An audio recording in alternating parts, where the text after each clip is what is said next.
Whatever. All right.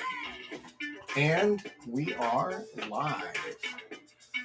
What's going on, boys? What's going on? I hope everybody's awake and ready to go because we are about to get started.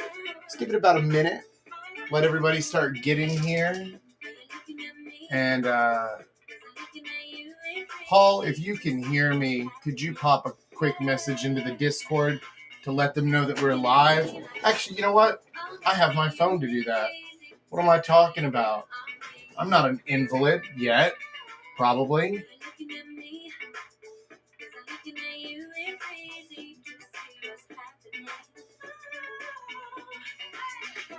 All right.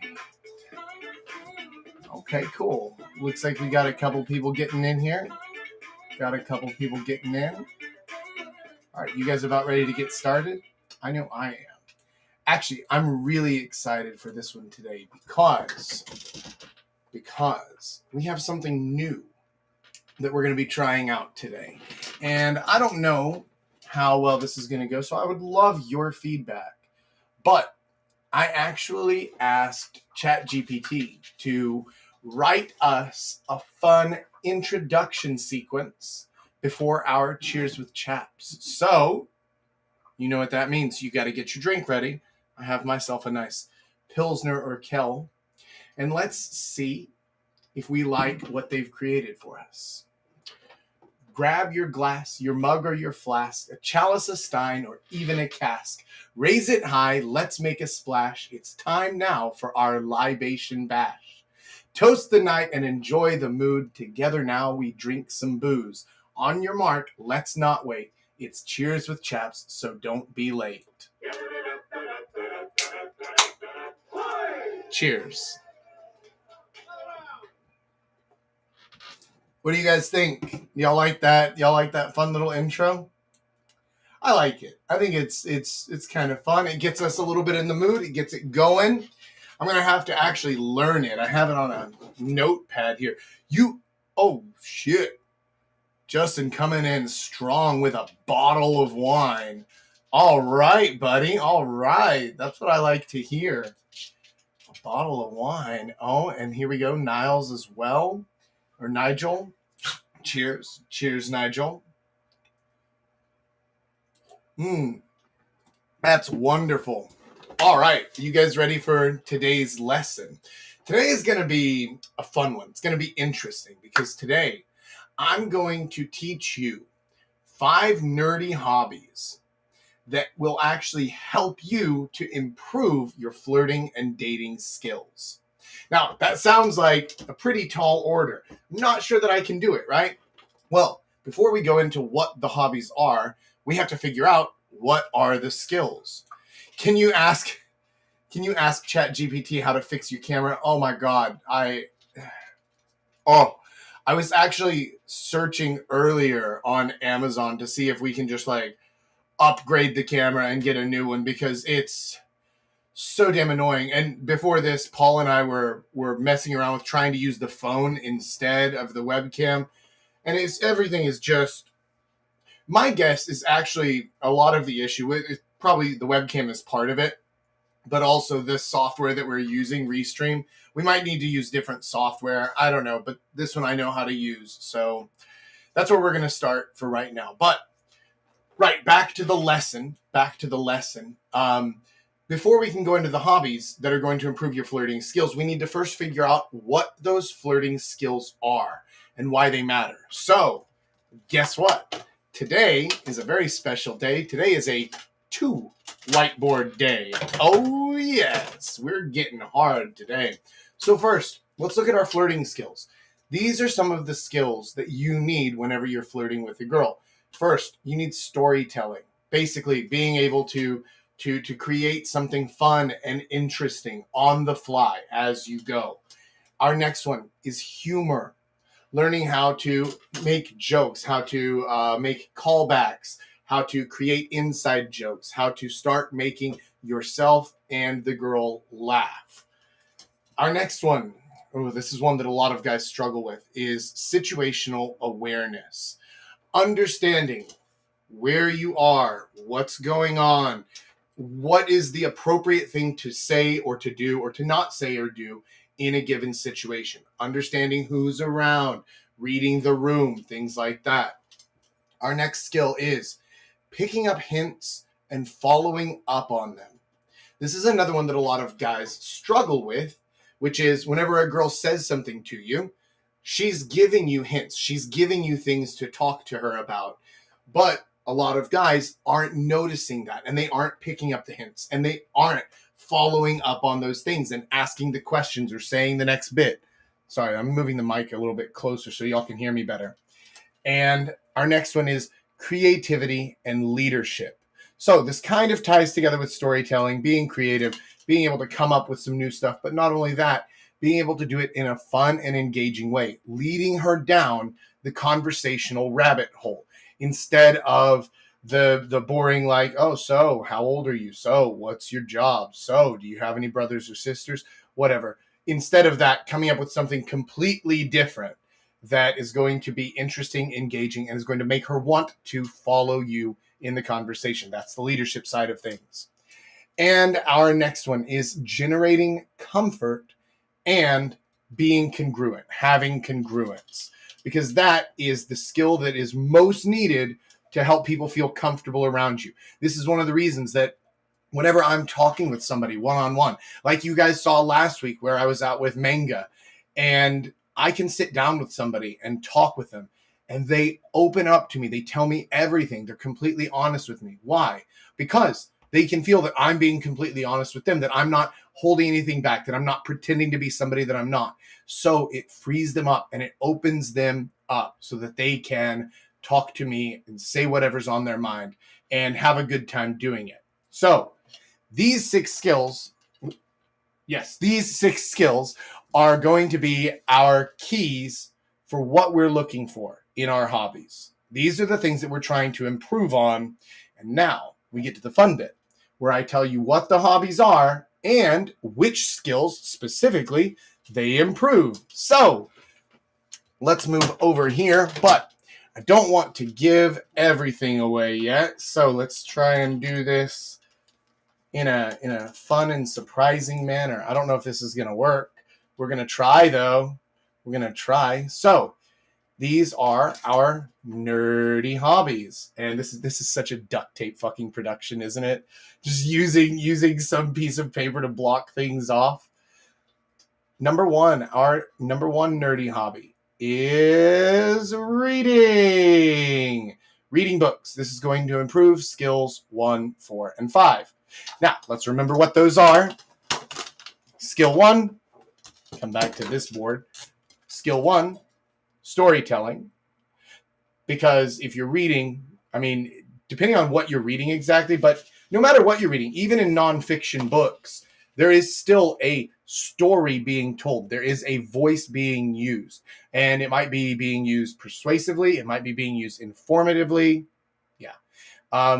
Or anything else. Or if you're reading fiction, learning how to create characters that are engaging, captivating. Pay attention to the things that you're reading. What makes you interested in a story? What keeps you there? And you can't just say, oh, because it's good. Okay, cool. Why is it good? Pay attention to that, because those skills are going to translate directly to your ability to tell a story while you're speaking with a girl. Skill 4, picking up hints and follow up. In, again, every kind of reading, whether it's fiction and you're noticing the foreshadowing that the author is using. They're dropping hints for you to come back to later, to follow up on. And so you can pay attention to the things that they're telling you and read analytically, read closely, and then you can see how they're dropping early hints about some later plot point. You can also see how they follow up on it. How do they readdress this later? How do they come back to it? What makes that interesting? Why is the callback interesting? And number 5, skill 5, is the creativity and leadership, specifically the creativity front, coming up with new ways to keep people engaged, even if you're telling basically the same story that's been told for the last 3,000 years. You're just telling the hero's journey if it's a fiction story, right? It's all the fucking Odyssey, but it's new. it's interesting, it's engaging. Why? Because it's creative and the author is leading you on a journey as you go through it. So pay attention to the stuff that you read, and you can use a lot of that to help you with your flirting skills. Humor, I thought about putting on there, but honestly, most written humor is a completely different style of humor than spoken. So I'm not gonna put that one on there. But let's go on to nerdy hobby number 2. Writing. This helps you with skills 1, 2, 3, and 5. So it definitely helps you with your storytelling, of course, same as reading does. But this one is more active on your side, right? This one is more active on your side. 2, humor. I put the humor here because, again, whether it's fiction or nonfiction, you're writing in a way that hopefully is going to engage your audience, whoever it is. Even if your audience is you're writing in a way that's going to make them smile or chuckle or nod along in agreement, which is functionally what humor is and what that does. And number 3, this leads us to number 3, which reading doesn't help you with, but writing does. It's situational awareness. It's understanding your audience, knowing who are you talking to? Why are you talking to them? What is it that you're trying to say? What are you trying to get across? That is situational awareness. And number 5, creativity and leadership. Similar to the reading, the creativity that you have on display here in your writing is obvious, right? That goes along with the storytelling and how you're creating the stuff. But the leadership side of things, you are actively trying to take your reader on some kind of journey. Again, it could be fictional. You could be telling them a story. It could be informative. You want them to pay attention, though, so that they can learn the information. Otherwise, what's the fucking point? So you're learning creativity and leadership in a way that you can then apply later to your flirting and dating skills. Let's move on to hobby number 3. Hobby number 3. Duct tape. Hobby number 3 is improv comedy. Yes, that stuff. The stuff that absolutely everybody hates to see and everybody hates to experience, but to do it is actually very, very helpful for you because this helps you with your storytelling. Again, yes, because it's all about storytelling. This helps you with your humor, of course. And the more you do improv comedy, the better you will be. This is not just about being funny, but about learning how to link to seemingly unrelated things to make it funny. Basically, humor is just the gap between what you expect and what you don't expect. That's where humor lies. And so even something as simple as if it's really hot out and you want to talk about the weather, then instead of saying, oh my God, it's so hot today, you say, oh, it's a bit chilly out today, isn't it? Or something like that, because it's not what they expect. Now, that's not funny, but it's going to get a chuckle out of someone in a group. So this is what I'm saying is that in improv comedy, your job is often to connect to seemingly unrelated things. Oh, be a giraffe sitting at an Italian restaurant. Okay, cool. That's your premise, and then you have to act it out and find something to do there. It also very much helps you with your situational awareness, understanding not just what you're doing and what the situation is and what your prompt is, but also what the other actors are doing, because most improv comedy is done in groups, at least with a partner. So understanding the other person, trying to guess where they're going with it, seeing if you can even subvert their expectations while still playing along. And this takes us to skill 6. Finally, a hobby that's going to help us with generating comfort and congruence. Improv comedy is acting in a sense, and learning how to create a character within yourself that you're then expressing and showing to the audience in a way that they find interesting and believable is basically what congruence is, but without the acting part, because it's actually true to who you are. So if you can figure out how to convince somebody that you are a giraffe in an Italian restaurant, then you can certainly convince them that you are actually you, which is the basic point of congruence, which leads to generating comfort. Let's go on to hobby number 4. Hobby number 4. Hobby number 4 is board games. Board games are one of my favorite nerdy hobbies. I really enjoy them a lot, but it doesn't seem like it would help you very much with flirting, right? Except that it does help you a lot with understanding situational awareness, understanding the other players who are at the table with you, understanding the rules of the game, understanding when is the right time or the wrong time to try to fuck your friend over if you're playing a competitive game, or learning how to work together if you're playing some kind of a cooperative game. That's all situational awareness. It also helps us with skill number 4, picking up hints and follow up. How can board games help us with that? Board games are, in their very essence, a set of rules that you can then use to exploit and to change things around to help you win. Now, those rules often say specific things that you can do, that you must do, that you may do, and then they also leave things out as well. Noticing what they've left out of the rules is sometimes just as important as what they put into the rules. So those hints in there can often help you to win the game and to do well at it. Also, board games help you with skill 5, your creativity and leadership. Again, finding creative ways to play with the rules, learning how you can guess what your friend is doing and then try to block them because you predicted what they wanted to do, so that it gives you an advantage in the game to win. All of this stuff, this is all about creativity. And if you do it well enough, you're also leading not just the score and whatever in the game, but you're leading how the group dynamic works. Board games are a social activity. And so leading the group and practicing that is going to help you a lot with learning these flirting and dating skills. And finally,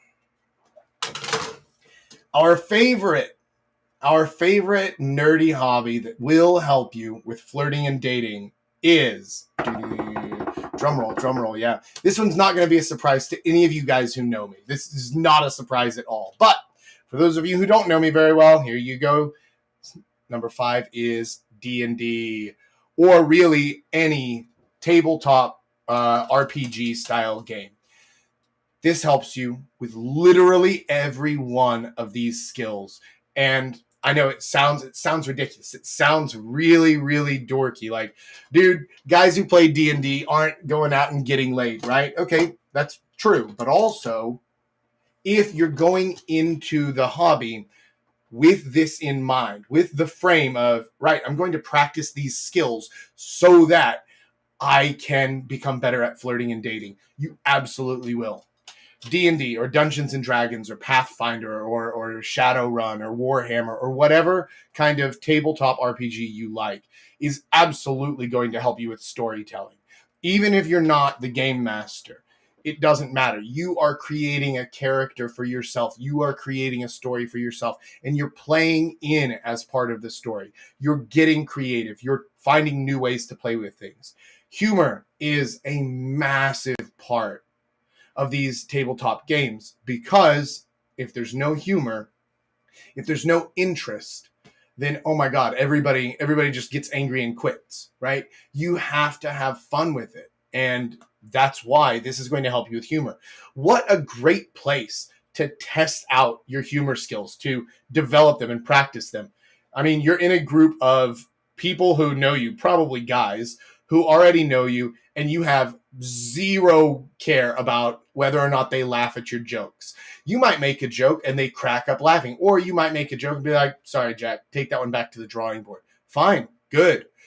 That criticism is still helpful because that helps you to develop it. That helps you to learn what not to do as well as what to do. Next is your situational awareness. Understanding what's going on, understanding what your class is able to do, understanding the world that the game master creates, that the GM creates, understanding where your race fits into whatever given city, understanding whether it's the right time to try to bluff your way out of a situation or to fight. All of that is all situational awareness. And the more you pay attention to it and the more you try to use these skills, again, with the main focus of I'm going to use these and practice them here so that I can translate them into flirting and dating, the better off you're going to be. Next, picking up hints and follow up. This is a massive part of any tabletop game.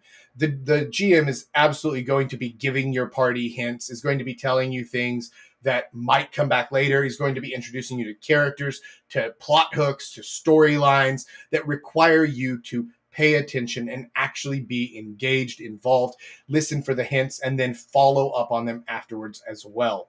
This is a massive skill that you can pick up from tabletop games. Next is creativity and leadership. Obviously, like I said earlier with the storytelling, there's a ton of creativity going on here, but also this helps you with your leadership skills, whether that means learning when to say nothing and let the party decide something, or when to ask somebody's opinion, or when to throw out your own suggestions. All of this stuff comes down to leadership, understanding where you fit in a group dynamic and being able to play that role as you are needed is the essence of leadership. And finally, generating comfort and congruence. This is very similar to the improv comedy that I was talking about earlier, which is if you can create a character so deeply that the other players call you by your character name, that they feel like they're talking to that character. This is absolutely generating congruence, which in turn generates comfort, helps them feel good about talking to you as your character. But whenever you're playing this character and they know not just that you are that character, but they can even understand your character so well that they can guess what your character is likely to do. Not what you are likely to do, but what your character is likely to do. If you can create something that deep that people understand it, even though you only meet up for a couple of hours once a week or once a month, then imagine what you can do with the workshop that is yourself and your own mind and your own personality and all the stuff that you know about yourself. You can use that skill and instantly become so much more congruent with yourself as a person. What if you were writing yourself as a character? This would be an interesting exercise for guys who have trouble with becoming really congruent and with people understanding what they're trying to get across. If you're having a hard time with that, or you're having a hard time with communication, what if you actually wrote yourself as a character? If you created like a character sheet for yourself and you created your backstory, but it is you. It's really you. It's not some made up fictional backstory. It's really you. Your character flaws, your quirks, your habits, things like that, and write it all down. Start to better understand yourself. And then you can go out and play the character of you whenever you're out and about and talking to people and flirting and dating. So that skill right there, even just the character creation part of these tabletop games, is going to help you become better at talking to people, at communicating with people, at flirting with people, at dating people. These 6 skills are absolutely essential for you to learn, and they easily translate over from our 5 nerdy hobbies: reading, writing, improv comedy, board games, and D&D. And all of these will absolutely help you with improving your flirting skills. Again, though, if you go in with the frame of, I want to improve these specific skills. This is what I'm looking for. If I'm reading a novel right now, like right now I'm reading the Miracles of the Namiya General Store. I don't know if you guys know this story, but I'm reading through this story right now. And if I look at that from a storytelling point of view, and I say, okay, what's the author doing that's keeping me interested? How is he writing these characters that I feel like I understand their voices in my head, even though I'm only looking at words on paper?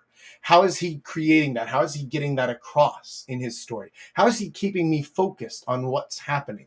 from a storytelling perspective. I can learn a lot from him. I can learn a lot about his how he drops hints that are coming back later to play. How can he do that? Am I paying attention to the hints? Am I noticing them when they come?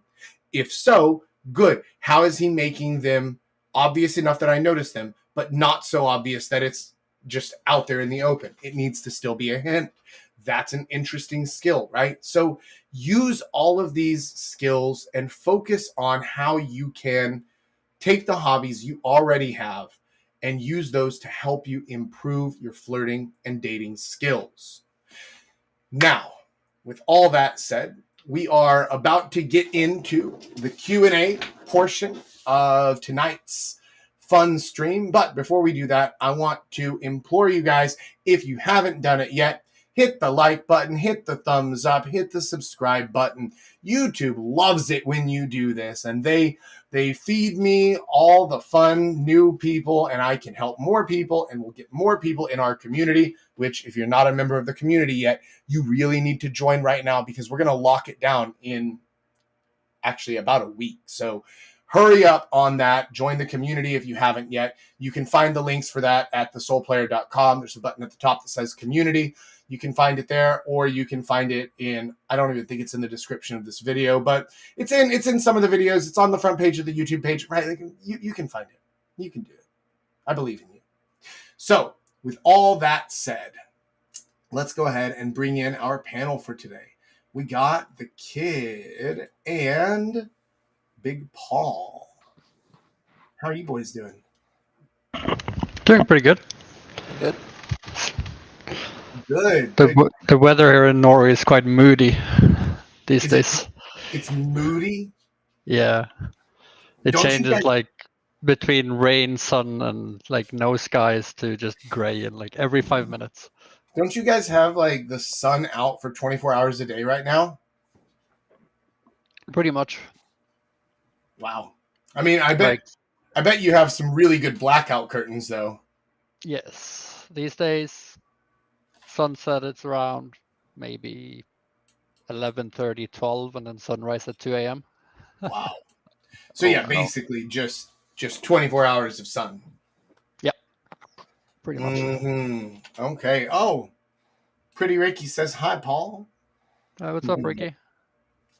All right. The kid, are you ready? You ready to jump into the Q&A? Yeah. Let's do it. And by the way, guys, while the kid is reading questions, also, you can type questions into the comments, and we will address those as well. What you got, buddy? Well, first question is going to be, so a biggest question a lot of guys are probably going to have, because I didn't see it on the list there, just like, is there hundreds of hours they've spent playing video games provide them any skills, or can they draw from any of those experiences to help them out? I thought about bringing video games in here, but honestly, if we're looking at it objectively, most games probably not. Some for the storytelling beats or for picking up hints or something like that, maybe. For shooting games, situational awareness, for I don't know, Leisure Suit Larry games or point and click adventure games, probably some humor, some of the picking up hints, things like that. But overall, I would say that most of your, yes, Pretty Ricky, you can type the questions there. Most of the skills that you learn playing video games do not translate into more social things, right? Because even the multiplayer games, it's just a fucking cesspool, isn't it? You know, the voice chat in most of those games is just a race to see how many racial epithets you can get out at a time, and it's toxic. It doesn't help you with any of your actual social skills. There is one it can help you with, and that is if you play competitive games, and that is situational awareness. Yeah. Because if you're playing a 5 versus 5 game, you need to know, even if you're focusing on your thing, you still need to know what's going on the rest of the map, right? Yes. So like absolutely. And yes, it doesn't directly translate because it's in a game and it's on the screen. Yeah. but just the fact that you have to be very aware of everything. If you practice it very well, I think it can translate into at least situational awareness in, for example, a bar or stuff like that. Like being able to notice people looking at you without having to look around everywhere, and like just noticing these small things around that happens around. I think that can translate into that It because definitely can, but I think it might give you a little bit of a leg up whenever you start trying to pay attention to things like that. But most of that stuff is social cues that you're getting from people, and there are no social cues in no, Dota or League of Legends, right? So learning how to learning how to read and understand social cues. You might be aware of what you're seeing, which is good. It's a good first step. But then learning what those mean, it can help. It can translate over. If visual novels or RPGs would basically function the same way as reading, so that it could bring in some skills, but remember, flirting and dating is an inherently social activity, while video games are inherently not, even if you're playing them with other people. So yeah, completely agree. that's what I've got for you, the kid. I wish that all of the hours I spent and dumped into World of Warcraft back in university, that would like translate over, and I could be like, oh well, let me tell you about my druid, right? Like, no, it does not work that way. What else you got for us, buddy? Yeah. So when you guys were both like just getting started, kind of with game dating overall, like, were there any hobbies you found really gave you some like basic foundation or some basic skills that kind of by surprise maybe translated over really well?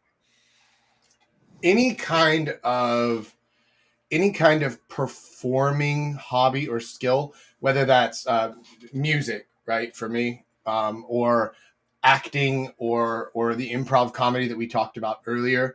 Anything that gets you in front of people, or even just public speaking. So, like going to Toastmasters or something would be great for this as well. It really helps to decrease your nerves. You get a lot less approach anxiety because you're so used to that kind of like butterfly in your stomach anxiety feeling. It means nothing to you. You're not scared of it. You're not scared of being laughed at. You're not scared of failing because who cares, right? You still live to go on another day. So for me, performing helped me a lot with that. For me, it was specifically two things. One that is actually a career thing, not a hobby per se, but that is holding presentations. And like very frequently holding presentations at conferences, going up in front of people and talking. The second one is, as Jack said, is reading. Reading. Yeah, And the amount of times where just knowing some random fact about a subject saves my ass when I go talk to people, yeah. it's amazing. It And also like, makes you more interesting because you have yeah, for more. sure. You have a Depth. wider breadth of topics to talk about. You can it some novels even help you to better understand emotions. Like Crime and Punishment goes through like every human emotion as you read through it, and so understanding those things also helps. Sorry, Paul. I think I cut you off there. My bad. Yeah, so like just the depth of like knowing a little bit about everything will get you out of so many situations because first of all you know what they talk about, Hmm. and like at least you know the first basic follow-up questions to continue the conversation.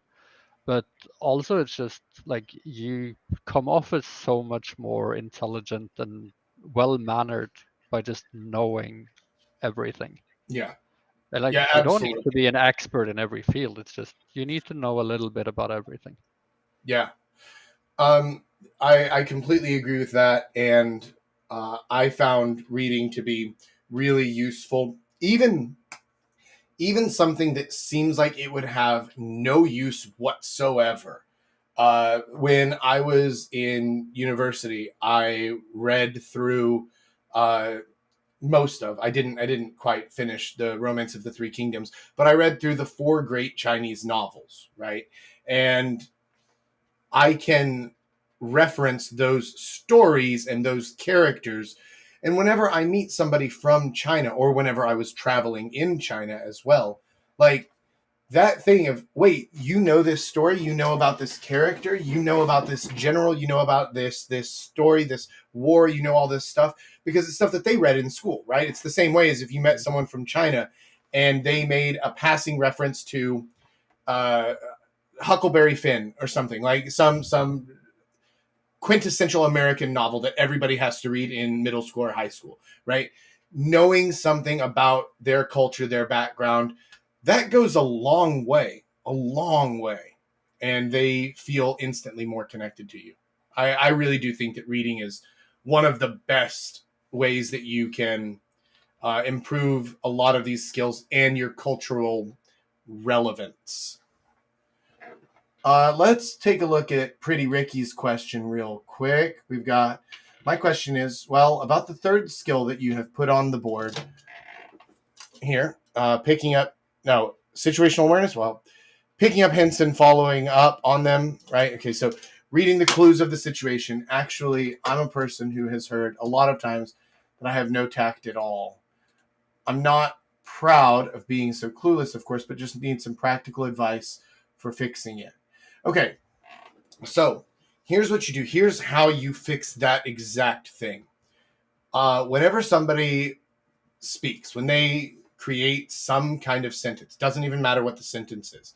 Let's take the one that I just gave a minute ago. I said, when I was in university, I read the 4 great Chinese novels. Okay, cool. Simple sentence. We have just a basic premise of the setting, when, and then what I did. You can take any of the nouns in that sentence and you can ask about them. You can say like, oh, what are the 4 great Chinese novels? I haven't even heard of them. And then you can start talking about those. Which one was your favorite? You can talk about the university. Oh, when were you in university? Where did you go? How was it out there? Was it you went to school in the desert? Why'd you choose that? Huh. But you studied music. Why in the world did you go there and not to one of the other music schools? Okay, cool. Right, you can take the nouns of the sentence, in that case, university and the novels, and then you just start diving deeper on it.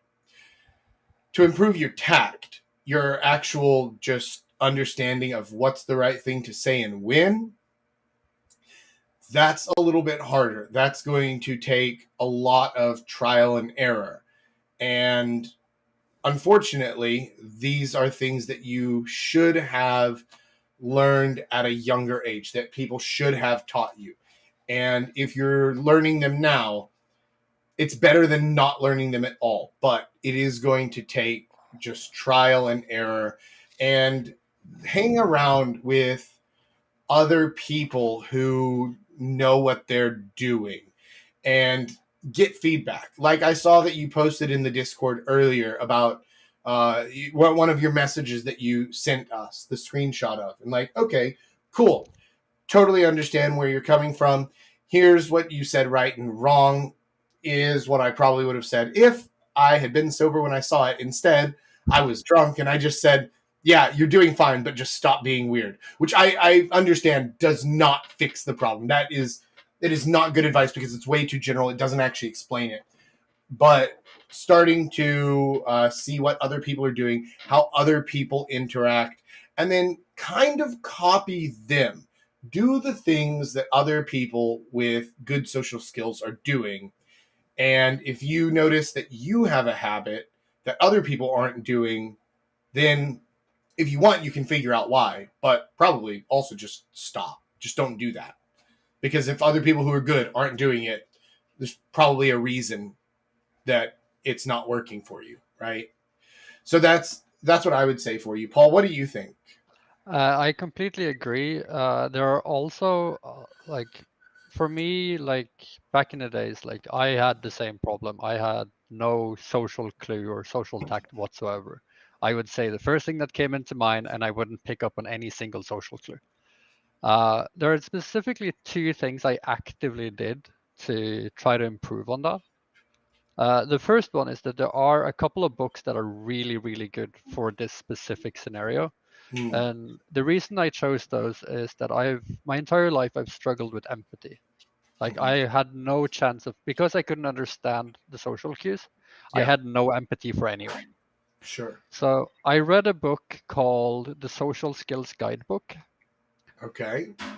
which is really, really good because basically what the book does, it goes through 92 social situations where the outcome is some sort of emotion or action. And then the author goes back and explains why and how you could have mitigated, changed, or gotten your desired outcome. Hmm. And like reading through that book, I think I read it 4 or 5 times. Wow. Uh, yeah, but it's really, really like you start to recognize these situations because these 92 situations basically is everything or a variation of anything you will come across in life. Right. So just keep reading that, and then whenever I went out, I said, okay, today these 10 things is what I'm going to look for. Like when I'm talking to people, I will see if any of these 10 occur, because then I know, okay, this is how I'm going to try to deal with it. Right. And then basically just very, very scientific into like, okay, let's do a couple of these and just, okay, get them down to the basics. Look for these social cues. Look for these reactions or facial expressions. Look for this tone of voice or this way of phrasing things. It's Yeah. like just everything like that is just read, read, read, and just rinse and repeat until I like, okay, now I can in most cases get every social cue there is. That's good. What was the second book? The second book is called Empathy: How to Master It. Okay. Okay. That's And interesting.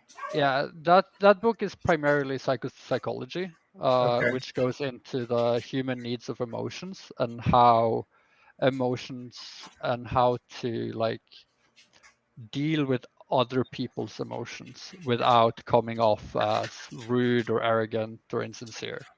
Yeah. And I think for me, that was since I was bordering sociopath because I had no empathy at all, is like a really, really good book for me to read. And it helped so much. And I think anyone that knows me today, it says that I'm probably one of the more empathic people they know. That's fascinating. Yeah, because I remember when we first met, you said that you were having issues with that. Yeah. Another book that I can recommend is give us the book in chat. So Yeah. add the title in comments. Yeah, Coot, if you could type them in for me, that would be awesome. Or Paul, if you're already on it, Yeah. you can I'm on type it. those in. Okay, cool. Another book that was very helpful for me and really formative in my social skills was Dale Carnegie's How to Win Friends and Influence People.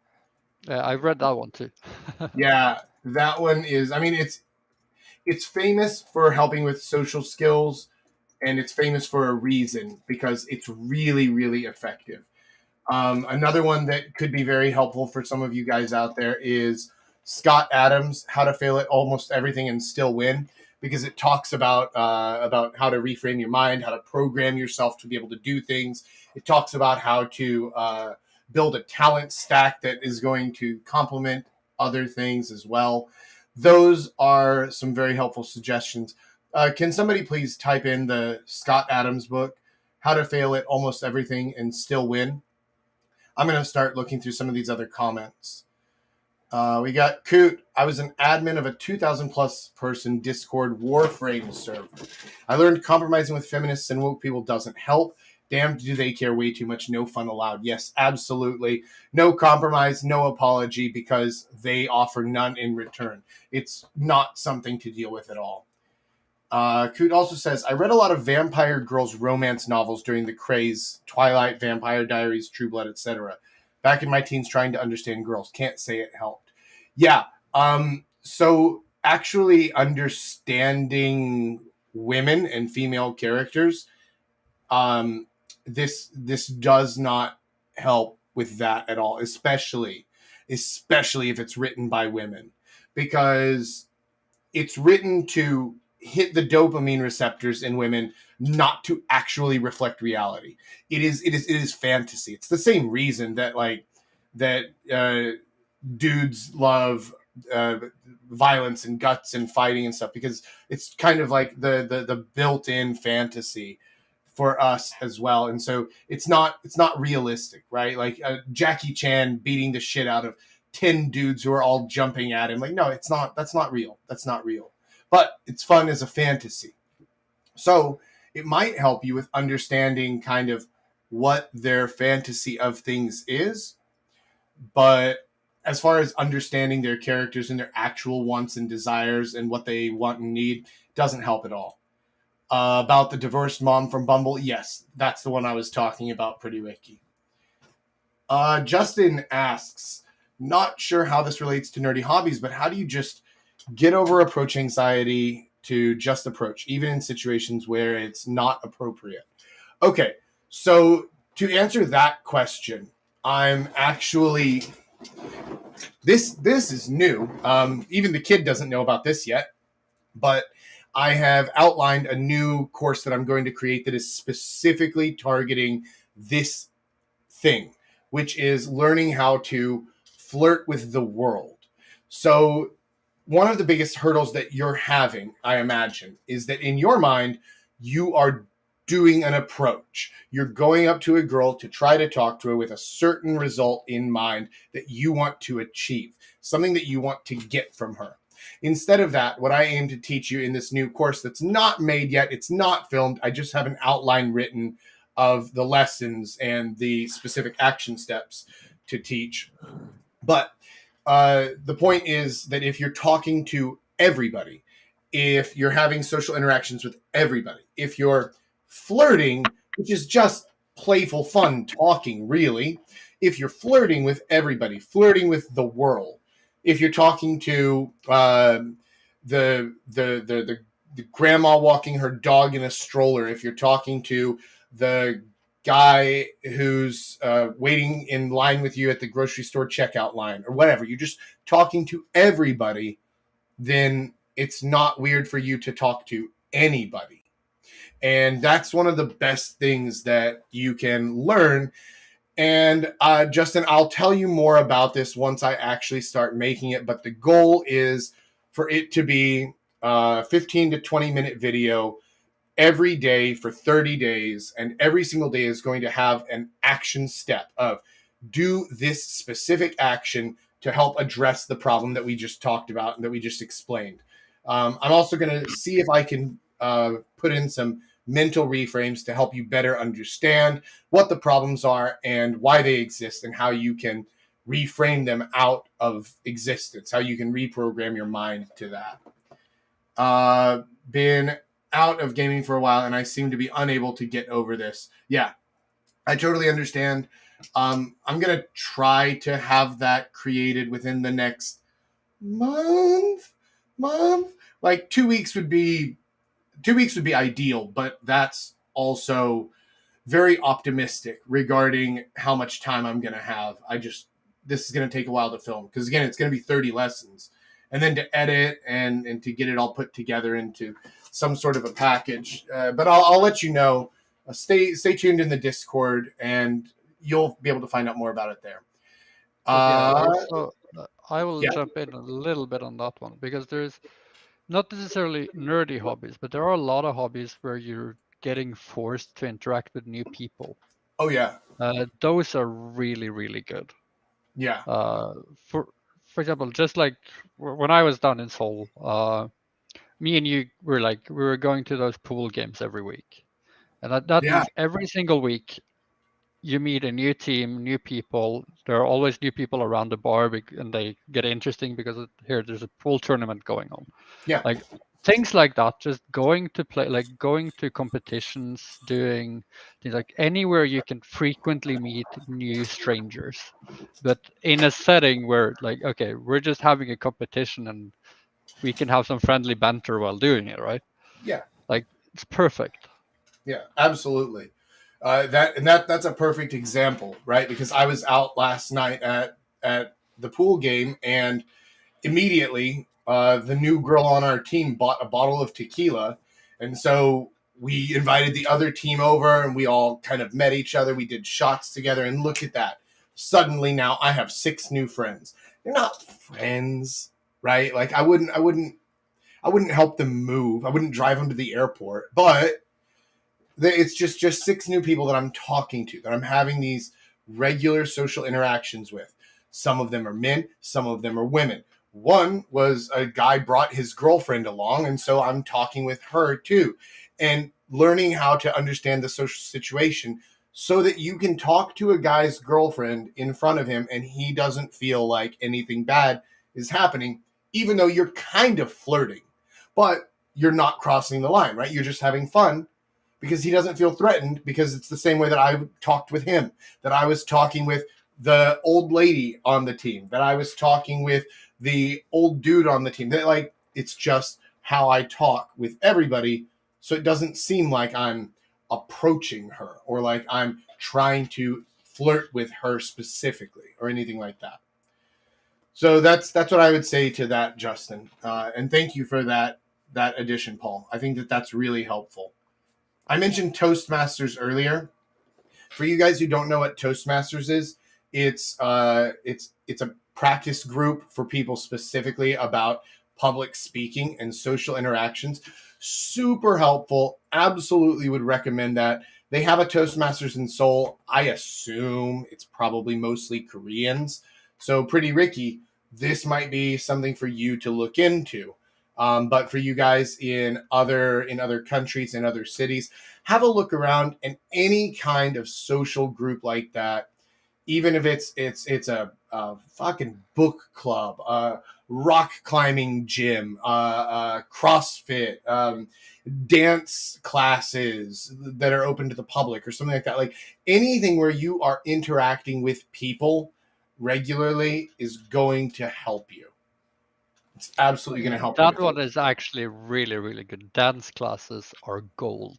Dance classes are amazing because you just get partnered up with a new girl every like hour. Yeah. And And you have to talk to them, and yeah, you have to get over the awkwardness of holding them and touching them. And like you need to just get into, and you need to make every situation comfortable. And I think that is probably one of the fastest way to get over approach anxiety in particular. and Because learning how to you become generate comfort and be congruent. That's actually a really good hobby. I didn't even consider that when I was writing this list. Also, I wouldn't call that a nerdy hobby either. Not at all. Yeah. But it is a very good great way. Dance classes require you to be somewhat sociable. Yeah, that's the point. That's kind of the point.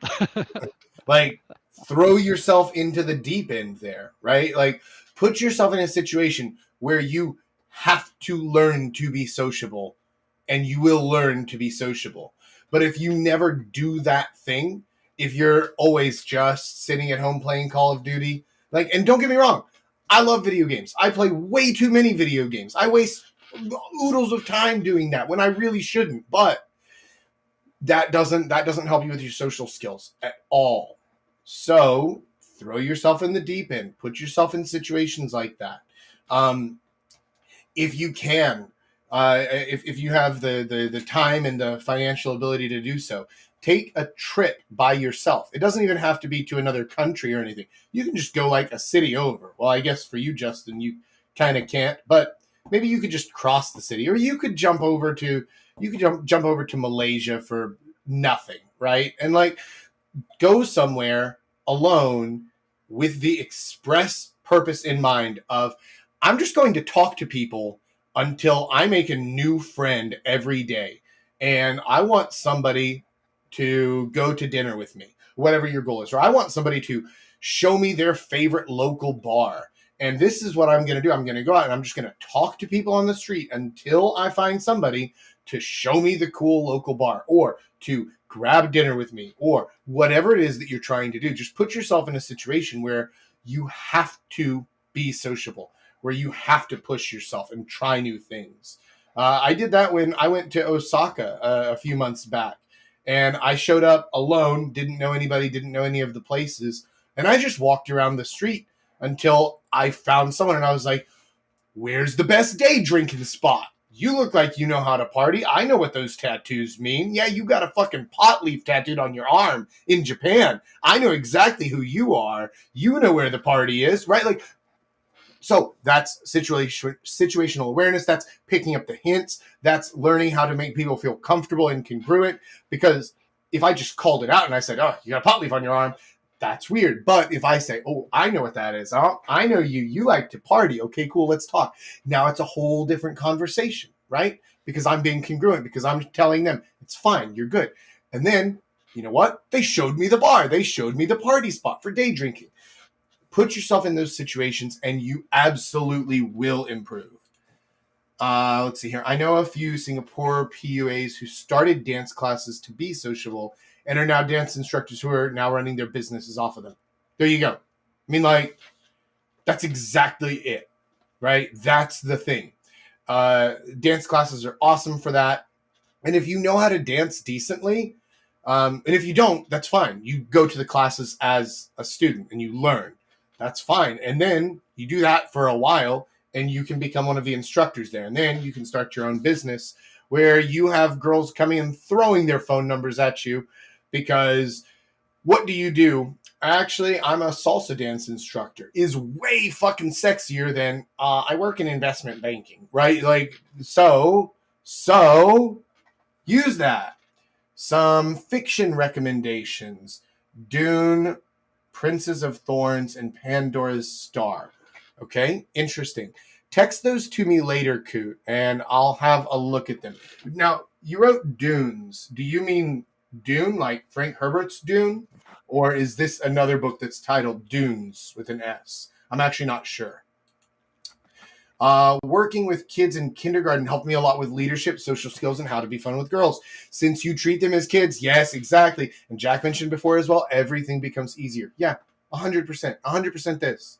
If you just treat the girls that you meet like grown kindergarten students, you're going to do so much better because you naturally will tease them, you'll play with them, you'll kind of push and pull. You're not being mean, you're not going to hurt them, you're not going to like make them cry or anything, but you're going to have fun with them. And that's a perfect example of how you can use the skills from your work, from your career, no matter what it is, and translate it over into flirting and dating. Same as Paul said earlier about making presentations for his work, translates over perfectly.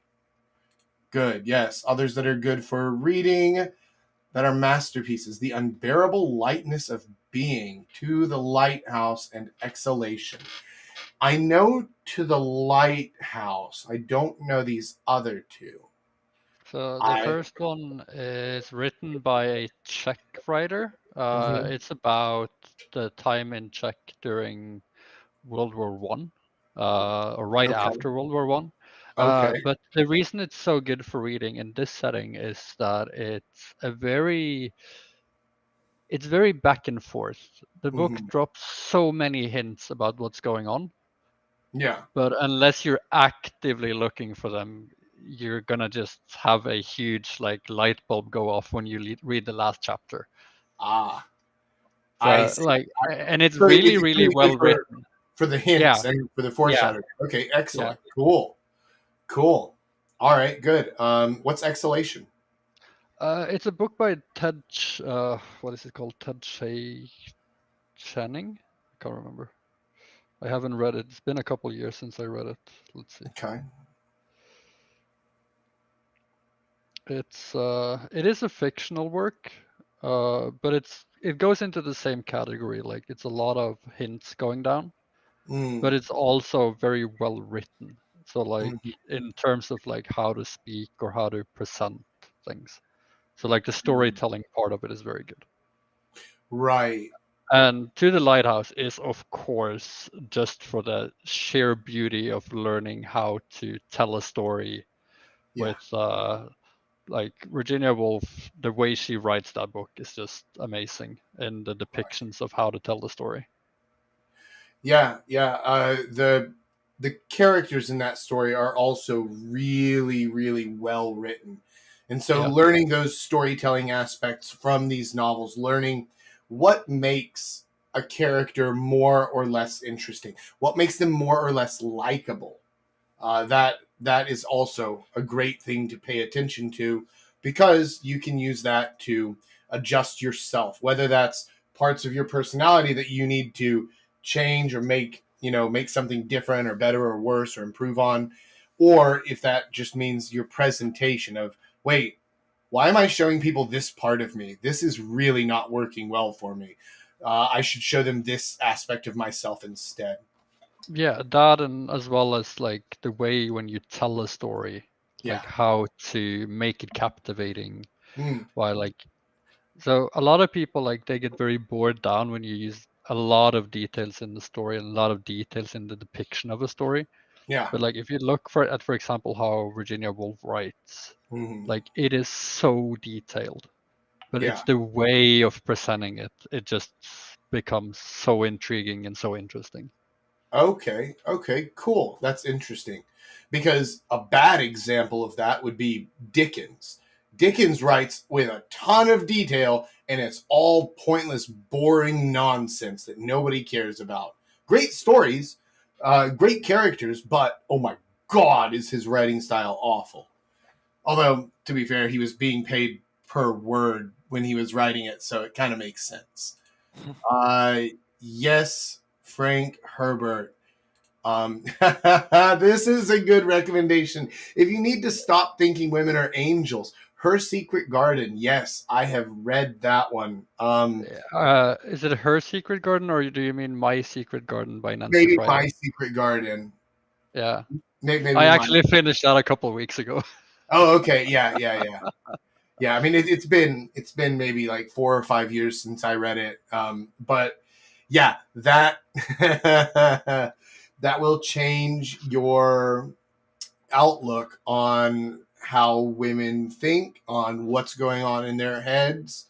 Another one that you could read that's more in the scientific realm, like it's nonfiction, is Robin Baker's Sperm Wars, and that one is a lot more analytical and less story, and oh my God, like, but it's still very eye opening in how human nature and sexuality actually works, rather than what Disney shows you, because Disney Yeah. fucking lied. Yeah, My Secret Garden can be very dark at points.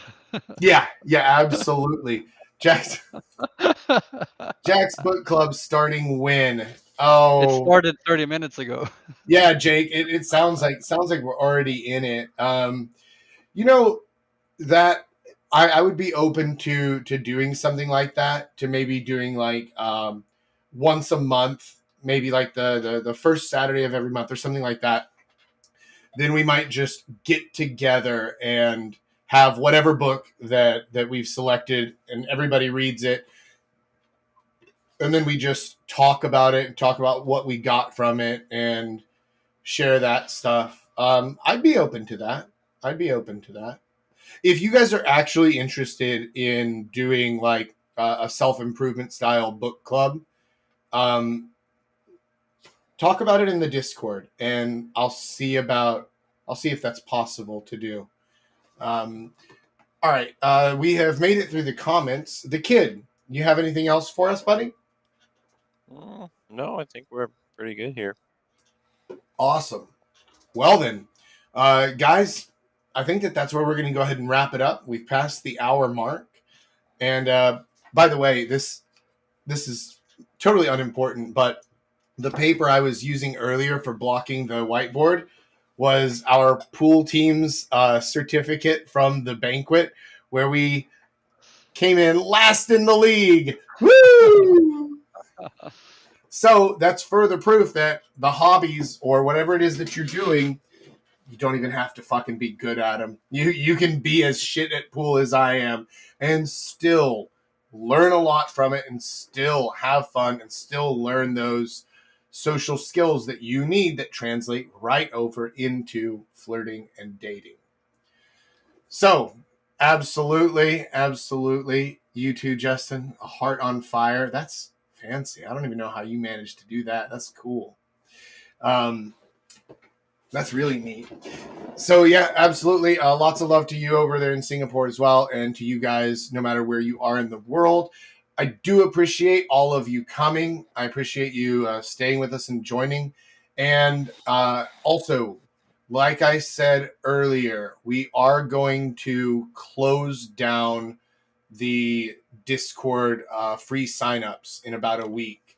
So if you have any friends who you want them to get into the Discord without having to pay for it, because that's what it's going to turn into for everyone else, then you need to invite them now. Because soon it's going to be a locked channel that people can only join and only stay in as subscribers. So the first, I guess it's almost 100 people who are, I guess, the founding members. You just get free lifetime membership in there with us. But for the rest of the people, they're going to have to start paying to join the Discord.